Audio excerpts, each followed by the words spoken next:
વધુ એક મહત્વના સમાચાર પ્રાપ્ત થઈ રહ્યા છે। બલ્ગેરિયન યુવતીએ જે કેસ કર્યો છે રાજીવ મોદી સામે, આ કેસમાં હવે તપાસ તેજ કરવામાં આવી છે। જે પ્રમાણે સમાચાર પ્રાપ્ત થઈ રહ્યા છે, રાજીવ મોદી સામે કેસ પર તપાસ કરવામાં આવી રહી છે। આજે રાજીવ મોદી પોલીસ સમક્ષ સવારે 8:30 વાગે હાજર થયા। તેમના વકીલની ટીમ સાથે તેઓ હાજર થયા। બલ્ગેરિયન યુવતીએ દુષ્કર્મનો આરોપ લગાવ્યો છે, ત્યારે જ્યારથી આ ફરિયાદ થઈ ત્યારથી રાજીવ મોદી ફરાર હતા, પરંતુ હવે અંતે સોલા પોલીસ સ્ટેશનમાં રાજીવ મોદી હાજર થયા।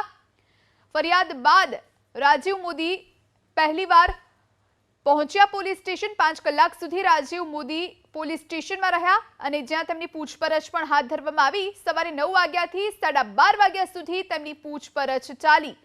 કેડિલાના સીએમડી રાજીવ મોદી પર મોટો આરોપ લાગ્યો છે। બલ્ગેરિયન યુવતીએ આરોપ લગાવ્યો અને આરોપ લગાવ્યા બાદ મહત્વની વાત એ પણ છે કે બલ્ગેરિયન યુવતી જેનો પણ કોઈ અતોપત્તો નહોતો, પ્રતિષ્ઠાને હાનિ પહોંચાડવાના આરોપ લગાવાયા હોવાની વાત રાજીવ મોદી દ્વારા કહેવામાં આવી છે। ફરિયાદ બાદ રાજીવ મોદી અમેરિકા, યુરોપમાં હોવાનો પણ ખુલાસો થયો છે।